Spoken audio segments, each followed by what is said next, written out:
बोलो जयकारा बोल मेरे श्री गुरु महाराज की जय। श्री सद्गुरुदेव भगवान की जय। गुरुमुखो, संत महापुरुष जीवों को समझाते हैं कि ये जीव तू सच्चे दिल से उस परमपिता परमात्मा का सहारा ले जो इस लोक में तेरी रक्षा करे और मरने के बाद तुझसे यमराज लेखा भी न मांग सके। ऐसे सज्जन समय के संत सद्गुरु ही हुआ करते हैं। एक गुरु भक्त बालक ने माता पिता व राजा की स्वार्थपरता को देखकर सच्चे हृदय से अपने इष्ट देव का सहारा लिया। तब उन्होंने भी अपने सेवक की गुप्त रूप से रक्षा की, जिससे वह मृत्यु से बचकर राज्याधिकारी बन गया। गुरुमुखो, एक समय की बात है, कोई एक राजा कई राज्यों का अधिपति था। उसकी प्रतिष्ठा की धात दूर दूर तक देशों तक जमी हुई थी।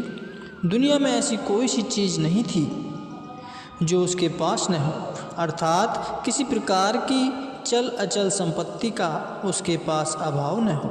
अभाव था तो केवल ये ही कि जो प्राय संसारी मनुष्य को प्रतीत होता रहा, वह था संतान का न होना।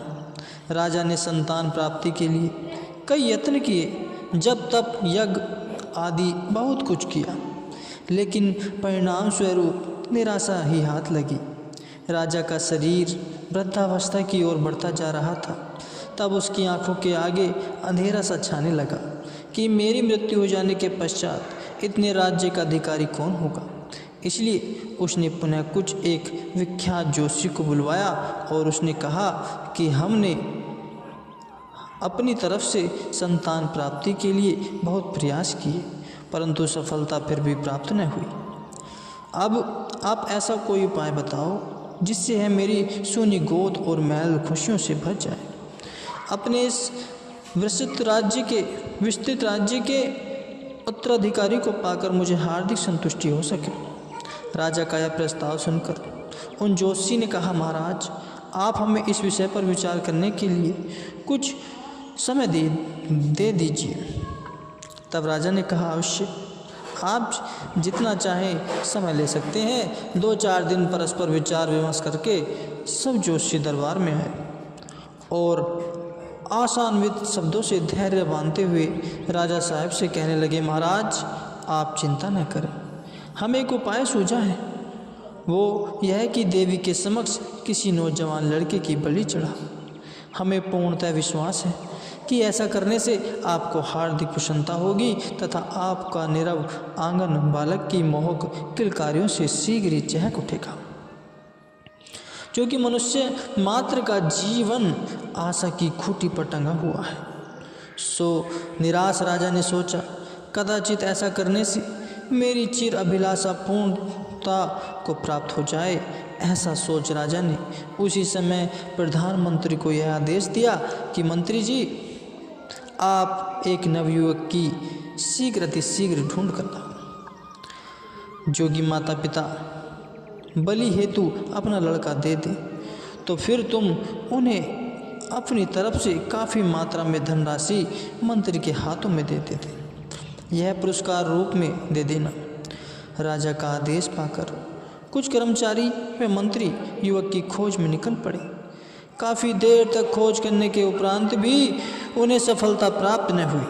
मोह ममता के बंधन में जकड़े हुए होने से कौन अपने जिगर के टुकड़े को नाहक बलि हेतु देगा। लेकिन फिर भी उन्होंने साहस नहीं छोड़ा, निरंतर खोज करते ही रहे। अंत में उन्हें नगर से बाहर कुछ दूरी पर एक टूटा फूटा मकान दिखाई दिया। वे उसमें प्रविष्ट हुए। क्या देखा, मानो समुची दरिद्रता का यही निवास स्थान हो। उनके घर की स्थिति को देखने से ऐसा प्रतीत होता था कि जैसे उनके घर कई दिन तक तवा भी गर्म न हुआ। अधेड़ आयु की स्त्री पुरुष और निकट ही उनके नौजवान लड़का बैठा हुआ था। माँ बाप के चेहरे पर दरिद्रता की चिंताएं रेखाएं खींची हुई थी और लड़का जो कि सौम्य का सजीव रूप था, उसके चौड़े भाल से धैर्य, भक्ति व सौजन्यता की किरणें फूटती हुई इस पर स्पष्ट दिखाई दे रही थी। कर्मचारियों ने उन्हें राजा का यह संदेश सुनाया कि हमारे देश सम्राट ने पुत्र प्राप्ति के लिए एक नवयुवक की बलि चढ़ानी है और उसके लिए उन्होंने काफ़ी इनाम निर्धारित किया है कि जो भी अपना लड़का बलि हेतु देगा उसी राज्य कोष से अतुल्य धनराशि इनाम रूप में दी जाएगी। माँ बाप ने जब धन के बारे में सुना तो उनके दिल में लालच आ गया। निवास किया, सोचने लगे, मारे दरिद्रता से कितने कितने दिन उपवासों में बीते जाते हैं। दूसरा, हमने अपना पुत्र ने एक न एक दिन तो बिछोड़ना ही है। इसके अतिरिक्त ये भी हो सकता है कि यदि हम प्रसन्नतापूर्वक पुत्र को दे दें तो राजा साहब इसे जबरन ही भी हमसे ले सकते हैं। साथ ही एक बात यह भी है कि धन पाकर हमारा शेष जीवन सुख रूप बन जाएगा। इतना सब सोचकर उन्होंने अपने पुत्र की बलि हेतु सम्मति दे दी और कर्मचारियों ने राजा द्वारा दी गई धनराशि उन्हें सौंपी और लड़के को लेकर महल की ओर आए। लड़का भी बिना आनाकानी किए उनके साथ चल दिया। यह लड़का, जिसका कि आगे प्रसंग चलना है, किन्हीं पूर्ण ब्रह्मनिष्ठ गुरु का शिष्य था, जो पुराने समय में किसी गुरु का शिष्य था। यह अत्यंत संस्कारी व उत्तम विचार रखने वाला था। इसमें भक्ति के भाव कूट कूट कर भरे हुए थे। कर्मचारियों के साथ चलते हुए अपने मन में यह सोचता जा रहा था कि आह, कितना स्वार्थमयी जगत है कि माँ बाप ने थोड़े से अस्थायी धन के लिए आज मेरी कुछ परवाह न करके मुझे बलि हेतु उन्हें सौंप दिया। यदि लड़का इस बात से परिचित था, आगे चलकर मेरा सिर धड़ से विलग होना है, फिर भी वह घबराया नहीं और हृदय में अपने इष्ट देव को स्मरण करता हुआ खुशी खुशी उनके साथ देवी के मंदिर पर जा पहुंचा। नवयुवक के आने का संदेश राज दरबार में पहुंचाया। यह बात नगर भर में फैल गई और काफ़ी संख्या में अन्य लोग भी वहाँ एकत्रित हो गए। इधर मंदिर के बाहर एक चबूतरे पर वह युवक शांत चित्त और भगवत स्मरण में लीन बैठा है। वध करने वाले जल्लादों ने लड़के की यह विचित्र दशा देखी तो उन्होंने लड़के से पूछा, क्या तुझे मौत का भय नहीं है? क्योंकि अन्य जो यहाँ बलि के लिए लाए जाते हैं वे मृत्यु से प्राप्त होने वाले दुखों को याद कर रोते चिल्लाते हैं, परंतु तू तो दुखी होने की अपेक्षा प्रसन्न वदन है। बता, तेरी अंतिम इच्छा क्या है ताकि उसे पूरा किया जाए। लेकिन यह लड़का तो अपनी दिव्य मस्ती में लीन था। उनके बार बार पूछने पर भी वह कुछ न बोला। लड़के के द्वारा कोई प्रश्न उत्तर न देने पर दर्शकों ने अपने मन में यह अनुमान लगाया कि संभव है यह लड़का बहरा और गूंगा हो।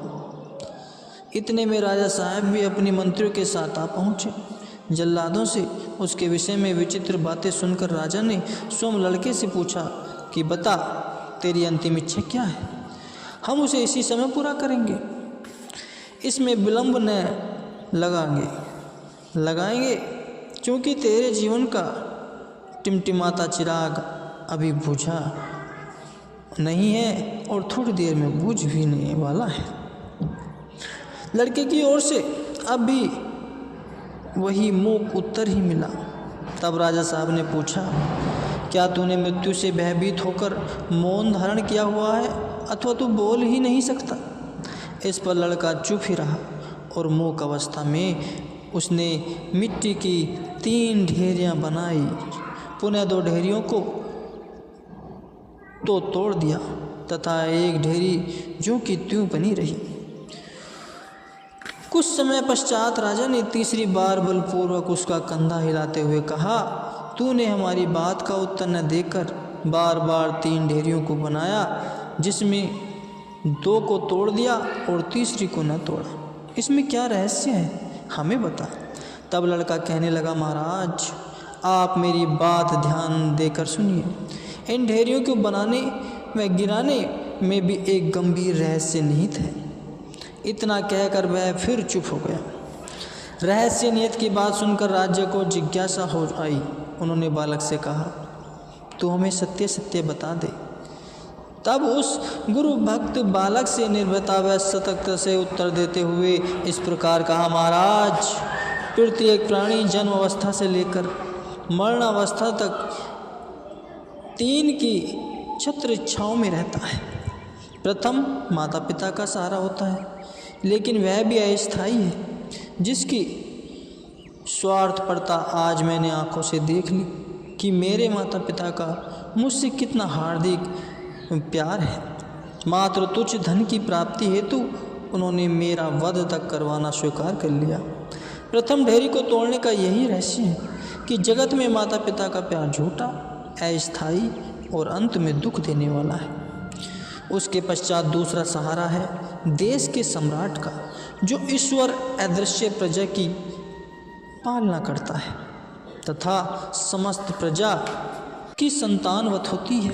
लेकिन हाथ कंगन को आरसी क्या, अर्थात मैंने अपने जीवन में यह घटना भी प्रत्यक्ष देख ली है क्या कि आपने अपनी तनक सी खुशी की प्राप्ति के लिए एक निरपराध बालक की बलि देने तक स्वीकार कर ली।